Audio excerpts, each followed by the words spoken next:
My dear friends, स्वागत है आप सबका चौक एंड डस्टर अकेडमी पे। और आज मैं Shahnawaz Saifi chalk and duster academy पे लेके आया हूँ आपके लिए एक शानदार लेक्चर। हो सकता है शानदार हो सकता है शानदार ना हो, डिपेंड करेगा कि आप लोग किस चीज़ की तैयारी कर रहे हैं। जैसा कि मैं अपनी प्रीवियस वीडियो में आपको बता चुका हूँ कि इंग्लिश या अंग्रेजी या इंग्लिश ग्रामर वो आपको किन किन कॉम्पिटिटिव एग्जामिनेशंस में हेल्प करती है, और उन सारे एग्जाम्स को प्रिपेयर करने के लिए आपको इंग्लिश ग्रामर का एटलीस्ट कितना ज्ञान होना चाहिए या कितनी जानकारी आपको होनी चाहिए, ये हम ऑलरेडी आपको अपनी प्रीवियस वीडियो में सब कुछ बता चुके हैं। लेकिन फिर भी हल्का सा ब्रीफिंग में आपको बता देता हूँ orally without writing on the blackboard. तो आपको पता होगा, आपको ग्रामर के सारे पार्ट ऑफ स्पीच और माय डियर जितने भी noun, pronoun, article, adjective, adverb ये सब होते हैं, प्रीपोजिशन, कंजंक्शन, इंटरसेक्शन, ये सारे पार्ट आपको अंग्रेजी में पढ़ने होते हैं। तो आज इसी चैप्टर में हम सबसे पहले एक चैप्टर की शुरुआत करेंगे जिसका नाम है टेंस। टेंस का नाम सुनते ही बच्चों की आंख नाक सब सिकुड़ जाती है। रीजन ये है कि उन्हें 6th, 7th, 8th, 9th, 10th, 11th, 12th सब जगह सिर्फ क्या पढ़ाया जाता है, टेंस। मैं यूपी बोर्ड के बच्चों की बात कर रहा हूँ, तो उनको जनरली क्या पढ़ाया जाता है, टेंस। हर साल वो टेंस पढ़ते हैं और हर साल वो ताहे तीहे तेहे में रट के रह जाते हैं। लेकिन जब कॉम्पिटिटिव एग्जामिनेशंस में उन्हें आना होता है तो वास्तव में उन्हें पता चलता है कि ताहे तीहे तेहे वाले तो कोई एरर ही नहीं आते। भाई इंग्लिश का पेपर है तो एरर भी किस में आएगी, इंग्लिश में आएगी। तो इसी वजह से ये जो हम सीरीज शुरू कर रहे हैं अपनी इंग्लिश ग्रामर की, ये हम एक्चुअली में ये देखेंगे कि इंग्लिश में ग्रामर एक्चुअली इंग्लिश में फाउंड कैसे करने हैं आपको। तो इन सब चीज़ों की लिए ही आज हम अपना पहला चैप्टर स्टार्ट करेंगे जिसका नाम है टेंस।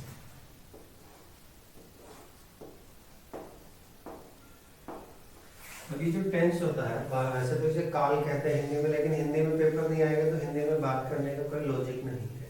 तो अब हम बात करें कि जो टेंस होता है ये क्या है। भैया किसी भी भाषा में बात करने के लिए आपको एक सेट ऑफ रूल चाहिए होता है, और उन सेट ऑफ रूल को मिला के ही जो चीज़ बनाई गई है बात करने के लिए, उन्हीं को सेगमेंट में अगर हम बात दें तो वही क्या कहलाते हैं, टेंस। और टेंस जो है बेसिकली 3 चीज़ों पर डिपेंड करता है। टेंस जो है वो बेसिकली 3 चीज़ों पर क्या करता है माय डियर, डिपेंड करता है। एक तो ये कि माय डियर एक्शन क्या हो रहा है। आप कोई भी काम करेंगे तो उसमें कोई ना कोई आप जो काम करते हैं वही क्या कहलाता है, एक्शन। एक तो टेंस इस चीज पर डिपेंड करता है कि वो प्रेजेंट होगा, पास्ट होगा, फ्यूचर होगा, इंडेफिनिट होगा, परफेक्ट होगा, या कहीं ना कहीं पास्ट परफेक्ट होगा। ये डिपेंड करता है बेसिकली 3 चीजों पर, जिसमें सबसे पहली चीज है action.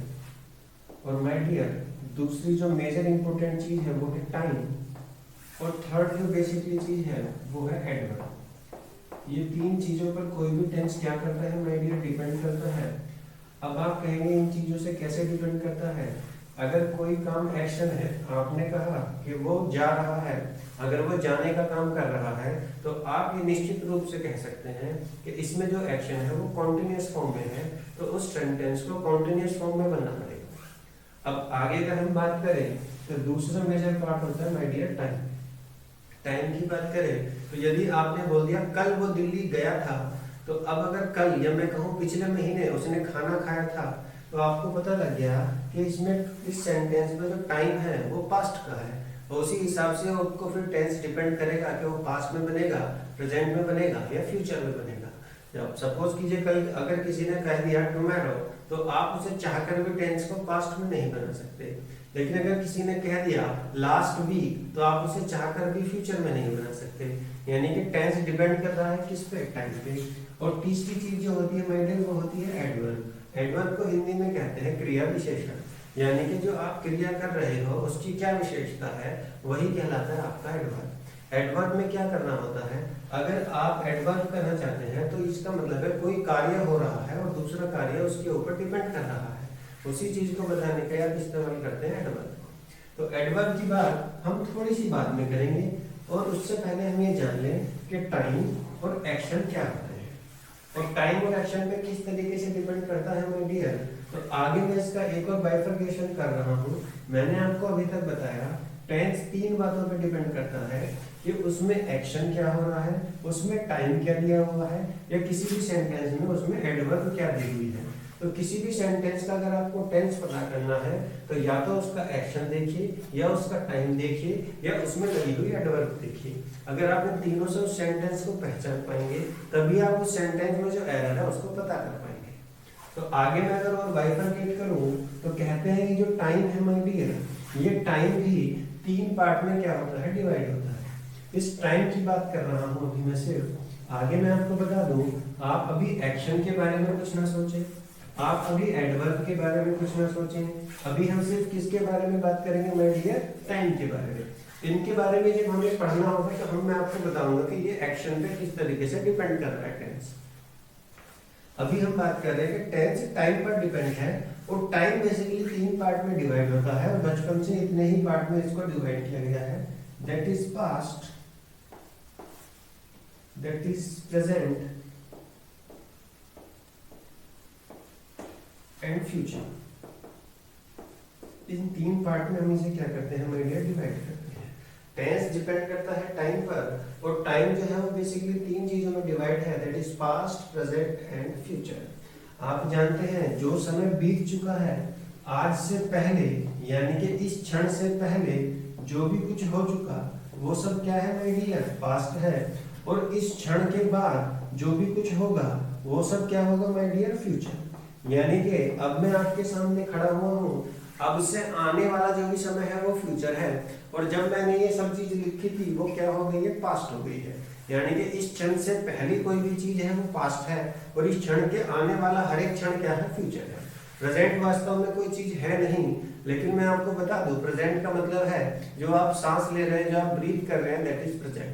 Otherwise everything is either past और फ्यूचर।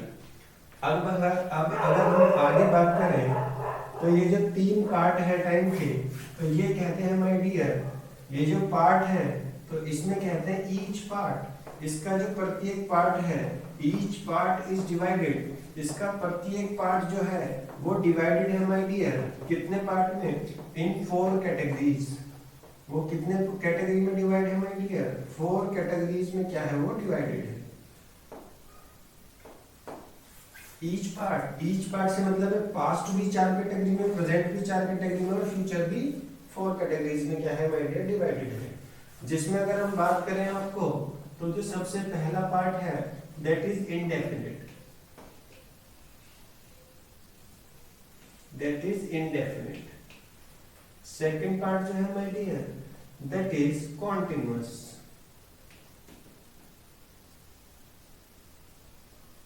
इसके बाद जो माय डियर थर्ड पार्ट है दैट इज परफेक्ट, और जो फोर्थ पार्ट है माय डियर वो है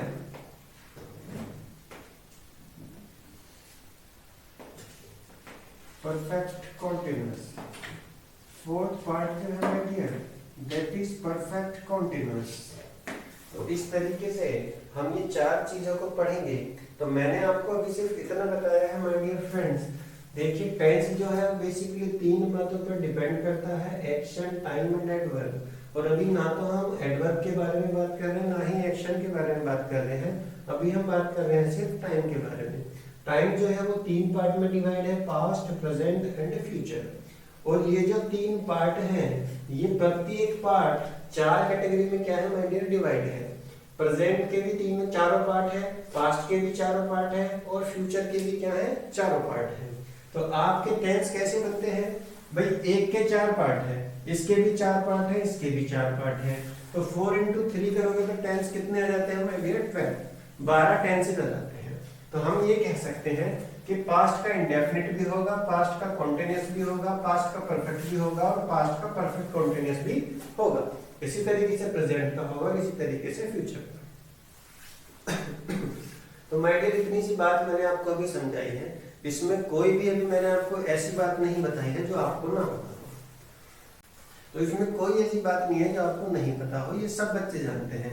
लेकिन दिक्कत वही है जब वो पेपर में आएगी तो आप उसे इम्प्लीमेंट नहीं कर पाएंगे। तो उसे इम्प्लीमेंट करने के लिए ही मैं आपको इस तरीके से समझा रहा हूँ ताकि आपको कल कोई दिक्कत ना आए। एक छोटी सी मैं पर्सनल बात बताऊंगा आपको।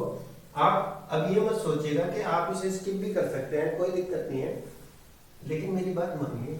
आप थोड़ा सा रुककर सोचिए कि अंग्रेजों के दिमाग में कोई फितूर था या कोई उन्हें डर था या कोई दिक्कत थी कि उन्होंने खामखा इतना टेंस बना दिया। तो माय डियर फ्रेंड्स, नया बोर्ड, नया मार्कर, और अब हमने चौक एंड डस्टर एकेडमी को थोड़ा सा चेंज करके मार्कर और डस्टर को साथ में ले आए हैं। तो माय डियर, क्योंकि इधर डस्ट की थोड़ी प्रॉब्लम होती है, I am very much allergic to chalk और डस्ट। तो आगे हम स्टार्ट करते हैं माय डियर फ्रेंड। जैसे कि मैंने आपको अभी तक बताया कि क्या बताया भाई आपको कि हम चीज़ पढ़ रहे हैं टेंस। टेंस हम पढ़ रहे हैं और टेंस बेसिकली तीन चीज़ों पर डिपेंड कर रहा है, दैट इज एक्शन, एडवर्ब और my dear very important time. Tense जो है वो तीन बातों पर डिपेंड कर रहा है। और टाइम को अगर हम डिवाइड करें माय डियर, तो टाइम बेसिकली तीन पार्ट में डिवाइड होता है my dear, that is past, present and future. और मैंने अभी आपको थोड़ी देर पहले बताया कि ये ईच पार्ट, ये जो पार्ट है, ईच पार्ट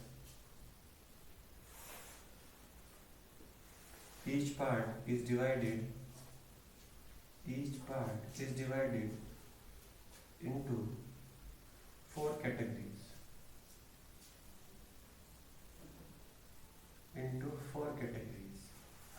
तो इतना पार्ट हम ऑलरेडी पढ़ चुके हैं, इसीलिए मैंने हल्का छोटा सा लिखा है सिर्फ ब्रीफ रिवीजन के हिसाब से।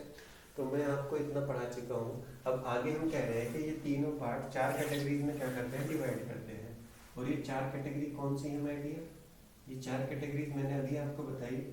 First one is indefinite, second one is continuous,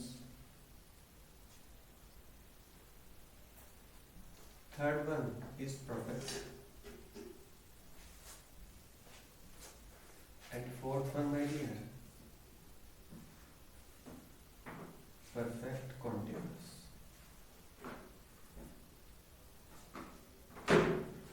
तो हम ये चीजें पढ़ रहे थे कि किसी भी सेंटेंस में ये चार चीजें करने के लिए उन्होंने चार पार्ट में क्यों डिवाइड किया है प्रत्येक पार्ट को। तो उसके पीछे लॉजिक्स हैं जो आपको धीरे धीरे समझ में आएंगे। इन धीरे धीरे लॉजिक्स को आप समझेंगे, लेकिन अभी हम बेसिक बात को समझते हैं।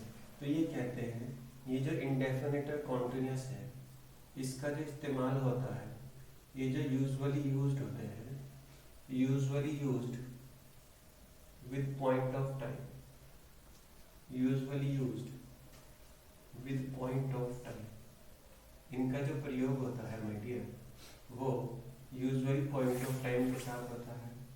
और ये जो दोनों परफेक्ट टेंस हैं, इनका जो इस्तेमाल होता है माय डियर, यूजुअली यूज्ड, इनका जो इस्तेमाल होता है usually used with time expression,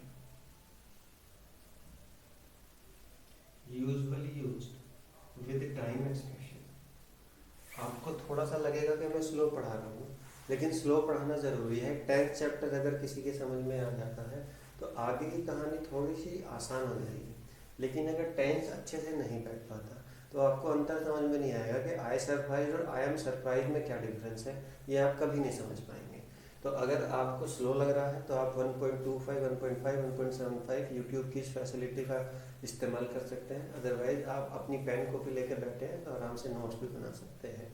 किसी भी एग्जाम की तैयारी करेंगे, जो मैं पढ़ाऊँगा मैक्सिमम चांस है कि 80 to 85% उसी से कवर होगा।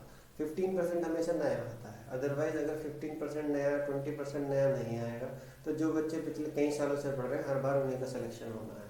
तो माय डियर, आगे आप बात करें तो अब मैंने आपको इतनी बात बता दी। अब आपके दिमाग में थोड़ा सा दर्द हुआ होगा कि पॉइंट ऑफ टाइम और टाइम एक्सप्रेशन क्या है। अगली जो बात हमें इम्पोर्टेंट समझनी है वो हमें यही दोनों बातों को समझना है कि what is point of time and what is time expression and what is the major difference between these two. तो बस अभी इस कहानी को मैं यही रोक रहा हूँ कि टेंस जो है वो तीन पार्ट में डिवाइड है, और अभी हम टाइम की बात कर रहे हैं। टाइम की तीन पार्ट और हैं और तीनों पार्ट की चार चार कैटेगरीज हैं। और इन चार कैटेगरीज को मैंने लिखा इंडेफिनिट, कॉन्टिन्यूअस, परफेक्ट और परफेक्ट कॉन्टिन्यूअस। ये जो दो टेंस है इंडेफिनिट और कॉन्टिन्यूअस, इन्हें हम बोलते हैं नॉन परफेक्ट टेंस। और ये जो दो टेंस है परफेक्ट और परफेक्ट कॉन्टिन्यूअस, इन्हें बोलते हैं हम परफेक्ट टेंस। तो ये जो दोनों टेंस है वो पॉइंट ऑफ टाइम के साथ यूज होते हैं, और ये जो दोनों परफेक्ट टेंस है ये टाइम एक्सप्रेशन के साथ यूज होते हैं। तो अभी तक मेरे हिसाब से आपको इतनी बात समझ आई होगी जो मैंने यहाँ पे लिखा एक्सेप्ट कि what is point of time and what is time expression. जैसे ही हम अब नेक्स्ट वीडियो बनाएंगे तो नेक्स्ट वीडियो में आपको किस चीज़ का डिफरेंस पता चलेगा my dear, time expression and point of time का। तो take care my dear friends, this is enough for today. Please wait for to know the difference between the point of time and time expression. Thank you, take care.